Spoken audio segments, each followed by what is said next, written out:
Bharatiya Janata party ગેલમાં હતી ને એને એવું હતું કે અહીંયા બધું બિનહરીફ થશે.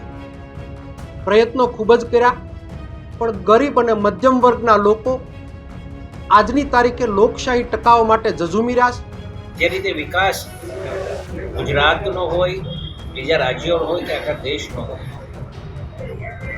દરેક શહેરોને મહાનગરો જેમ જે ડેવલપમેન્ટ જોઈ રહ્યા છો એ રીતે અમારા રાજુલાને પણ ડેવલપમેન્ટ જે જોઈ રહ્યા છે એના અનુસંધાને લોકોએ મન બનાવી દીધું છે.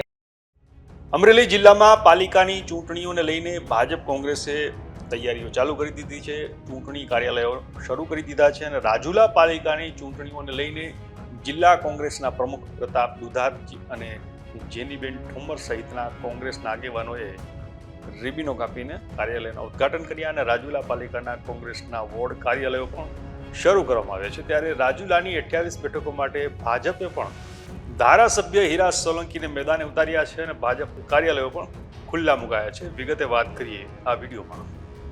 નમસ્કાર, તમે જોઈ રહ્યા છો વાઇબ્સ ઓફ ઇન્ડિયા અને મારું નામ છે ઇમરાન.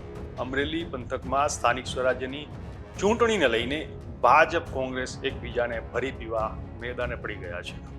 પાલિકાના ચૂંટણી કાર્યાલયોના ઉદ્ઘાટનો કરવામાં આવ્યા. ત્યારે રાજુલામાં 2015માં 28માંથી 27 બેઠકો કોંગ્રેસે કબજે કરી હતી અને એ સમયે ધારાસભ્ય પદે કોંગ્રેસના અમરીશ ડેર હતા. જ્યારે હવે અમરીશ ડેર જે છે એ ભાજપમાં જતા રહ્યા છે, એટલે કોંગ્રેસ માટે રાજુલા પાલિકામાં કપરા ચઢાણ હોય એવું લાગે છે.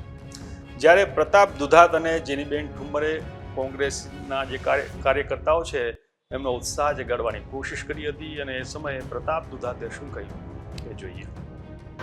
કોંગ્રેસ રાજુલા જાફરાબાદમાં મોટા ગજાના નેતાઓ ભાજપમાં જવાથી ભારતીય જનતા પાર્ટી ગેલમાં હતી ને એને એવું હતું કે અહીંયા બધું બિનહરીફ થશે. પ્રયત્નો ખૂબ જ કર્યા, પણ ગરીબ અને મધ્યમ વર્ગના લોકો આજની તારીખે લોકશાહી ટકાવવા માટે ઝઝૂમી રહ્યા છે. એના ભાગરૂપે કોંગ્રેસ નગરપાલિકામાં બધા જ વોર્ડની અંદર પોતાના ઉમેદવાર ઊભા રાખી અને કાર્યાલયના આજે બધી જ કાર્યાલયોના ઉદ્ઘાટન થશે.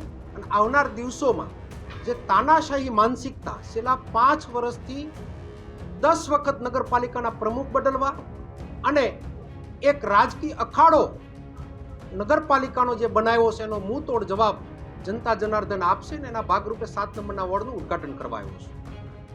આ ચૂંટણીમાં કોંગ્રેસ સામે ભાજપ અને આમ આદમી પાર્ટી હોવાથી ત્રિપાંખીયો જંગ થાય એવી શક્યતા છે. ત્યારે રાજુલા જાફરાબાદના ધારાસભ્ય હીરા સોલંકી પણ ભાજપના ચૂંટણી કાર્યાલયો પર કાર્યકર્તાઓનો ઉત્સાહ વધારવા પહોંચ્યા હતા. અને દિલ્હીમાં ગઈકાલે ભાજપનો કેસરીઓ જે રીતે લહેરાયો, રાજુલામાં સ્પષ્ટ બહુમતી સાથે ભાજપ પાલિકામાં સત્તારૂઢ થશે એવો તેમણે આશાવાદ વ્યક્ત કર્યો છે. સાંભળીએ તેમણે શું કહ્યું. ખૂબ સરસ માહોલ આખાએ રાજુલાના પ્રજાજનોએ એક મન બનાવી લીધું છે. અને આજે આપણે દિલ્હીના દિલવડાવની રિઝલ્ટ જોયું, આપણે પરિણામ જોયા અને આખાએ દેશમાં ભારતીય જનતા પાર્ટીનો જ્યારે ભગવો લહેરાતો હોય ત્યારે રાજુલા શહેરીજનો પણ આવતા 16 તારીખે રાજુલાની નગરપાલિકા સંપૂર્ણ સ્પષ્ટ બહુમતીથી નગરપાલિકા બનવા જઈ રહી છે. અને લોકોએ જે રીતે વિકાસ ગુજરાતનો હોય, બીજા રાજ્યોનો હોય કે આખા દેશનો હોય, દરેક શહેરોને મહાનગરો જેમ જે ડેવલપમેન્ટ જોઈ રહ્યા છો એ રીતે અમારા રાજુલાને પણ ડેવલપમેન્ટ જે જોઈ રહ્યા છે એના અનુસંધાને લોકોએ મન બનાવી દીધું છે. અને સંપૂર્ણપણે નગરપાલિકા ભારતીય જનતા પાર્ટીની સ્પષ્ટ બહુમતીથી બનવા જઈ રહી છે. દરેકે દરેક વોર્ડમાં સારા એવા અમારા ઉમેદવારો જીતવા જઈ રહ્યા છે, એનો કોઈ શંકા નથી. તો આ રીતે સ્થાનિક સ્વરાજ્યની ચૂંટણીને લઈને અમરેલી જિલ્લામાં ભાજપ અને કોંગ્રેસ વચ્ચે બરાબરનો મુકાબલો શરૂ થઈ ગયો છે. જોરશોરથી પ્રચાર શરૂ થઈ ગયો છે. જોકે એમાં કોણ બાજી મારી જશે એ જોવાનું રહેશે. આ ચૂંટણીના જંગને લઈને તમારું શું કહેવું છે અમને કોમેન્ટ કરીને જણાવજો. આપણે મળતા રહીશું વાઇબ્સ ઓફ ઇન્ડિયા પર.